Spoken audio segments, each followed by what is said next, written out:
Audio Jungle.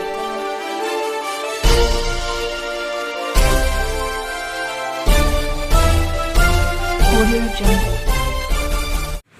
नमस्कार, मी doctor Sonia Pundalik. सर्वात आधी मी बहुजन सैनिक महाराष्ट्र लाईव्ह चॅनलचे सर्व यशवंत गायकवाड सर आणि निवेदिका बिराजदार मॅडम यांनी मला माझी कला सादर करून दिली, त्याबद्दल मी मनपूर्वक आभार मानते आणि माझ्या या सुंदर अशा कवितेला सुरुवात करते. माझ्या कवितेचं शीर्षक आहे प्रेम. हा जन्म तुझी वाट पाहण्यात जाईल, न जाणो पुन्हा आपली भेट कधी होईल. हा जन्म तुझी वाट पाहण्यात जाईल, न जाणो पुन्हा आपली भेट कधी होईल. माझ्या मनाला तुझ्या भेटीची ओढ लागेल, माझ्या मनाला तुझ्या भेटीची ओढ लागेल. पुन्हा एकदा या मनामध्ये तुझ्याबद्दल प्रेम जागेल, पुन्हा एकदा या मनामध्ये तुझ्याबद्दल प्रेम जागेल. नको ती आस वेडी, नको तो त्रास पुन्हा, नको ती आस वेडी, नको तो त्रास पुन्हा. नाहीतर होऊन बसेल माझ्याकडून प्रेमाचा तोच गुन्हा, माझ्याकडून प्रेमाचा तोच गुन्हा. धन्यवाद. नमस्कार, माझ्या कवितेचं शीर्षक आहे प्रेम विरह. केली एकदाच ती चूक पुन्हा नको, केली एकदाच ती चूक पुन्हा नको. तुझ्या प्रेमाची ती भीक पुन्हा नको. वाह, क्या बात है. तुझ्या प्रेमाची ती भीक पुन्हा नको. राहिले जरी मी भावनांची भुकेली, राहिले जरी मी भावनांची भुकेली. त्या गोड विषाची भूक पुन्हा नको, त्या गोड विषाची भूक पुन्हा नको. लाचार आठवणीत का जगावे मी, लाचार आठवणीत का जगावे मी. उरात माझ्या धुकधुक पुन्हा नको, उरात माझ्या धुकधुक पुन्हा नको. जगता येईल असेही माझे मला, जगता येईल असेही माझे मला. भेटून ही आपली चुकामुक पुन्हा नको, भेटून ही आपली चुकामुक पुन्हा नको.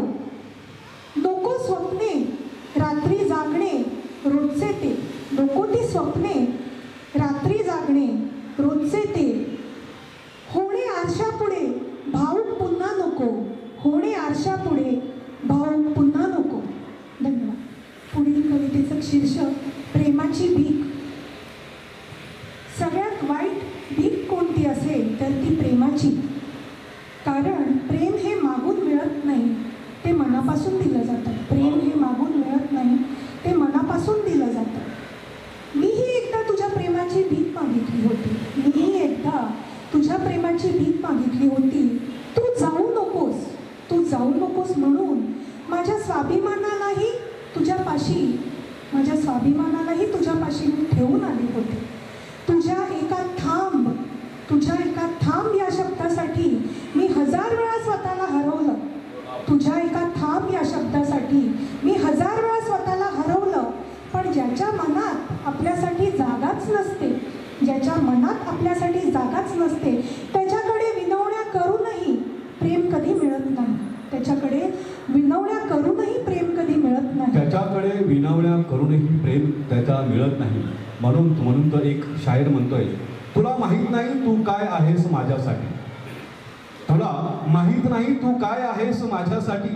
शब्दात मला सांगता येणार नाही, शब्दात मला सांगता येणार नाही. न सांगता तुला कळणार पण नाही. लिहिलंय डोक्यात माझ्या सारं, लिहिलंय डोक्यात माझ्या सारं. कदाचित तेही तुला वाचता येणार नाही. कधी कधी सांगेन मी तुला, कधीतरी सांगेन मी तुला की किती आवडतेस तू मला. तू नसताना तुझ्या सोबतचे स्वप्न पाहतो मी, तू नसताना तुझ्या सोबतचे स्वप्न पाहतो मी. तुझ्या सोबतचे क्षण मनात साठवतो मी. पहिले स्वप्न एक दिवस पूर्ण व्हावे, पाहिलेले स्वप्न एक दिवस पूर्ण व्हावे. असा मनात एवढीच आशा, साथ तुझी मिळावी, साथ तुझी मिळावी. त्या दिवशी कळलं प्रेमात हरणं एवढं वेदनात्मक नसतं. त्या दिवशी कळालं प्रेमात हरणं तेवढं वेदनात्मक नसतं, जितकं स्वतःचा स्वाभिमान गमावणं असतं, जितका स्वतःचा स्वाभिमान गमावणं असतं. आजही प्रेमावर विश्वास आहे, आजही प्रेमावर विश्वास आहे, पण भीक प्रेमावर विश्वास आहे, पण भीक मागून नाही. कारण नाते तेच सुंदर जिथे दोघंही एकमेकांना मनापासून निवडतात, जिथे दोघेही एकमेकांना मनापासून निवडतात. म्हणून आता कोणाकडून प्रेमाची भीक मागत नाही, म्हणून आता कोणाकडून प्रेमाची भीक मागत नाही. कारण ज्याला माझी किंमत कळेल तो माझ्या शांततेतही माझ्यावर प्रेम करेल, तो माझ्या शांततेतही माझ्यावर प्रेम करेल. घेऊन येशी कोवळी ऋतू सुगंधी साथही, नवीन भाषा कोणती नजर काही बोलती. साऱ्या सरिया माझ्याच पाशी चिंब तू होईना माझी या प्रियाला प्रीत कळेना माझी या प्रियाला प्रीत कळेना. नवीन तारे चंद्रनवा नवीन आहे ऋतू हवासा. अनोळखी हा बहार घेऊन पुन्हा पुन्हा भेटना माझी या प्रियाला प्रीत कळेना माझी या प्रियाला प्रीत कळेना. माझी या प्रियाला प्रीत कळेना, म्हणूनच आपण या कार्यक्रमाचं नाव ठेवलं आहे तुझ्या प्रेमापोटी. तुझ्या प्रेमापोटी, मग ते आईचं प्रेम असेल, वडिलांचं प्रेम असेल, बहिणीचं प्रेम असेल, प्रियसीचं प्रेम असेल, देशाचं प्रेम असेल, हे कोणतंही प्रेम असेल, हे प्रेम करत राहा हे आम्ही हमेशा ठणकावून सांगत असतो. या कार्यक्रमामध्ये या कवींचा सन्मान करण्यासाठी रेखाताई गोळवे या ठिकाणी आल्या आणि त्यांनी या कवींना मार्गदर्शन केलं आणि त्यांच्या ह्या मार्गदर्शनातून निश्चित बहुजन सैनिक महाराष्ट्र लाईव्हला लाईक करा, शेअर करा, सबस्क्राईब करा आणि बेल आयकॉनवर क्लिक करा.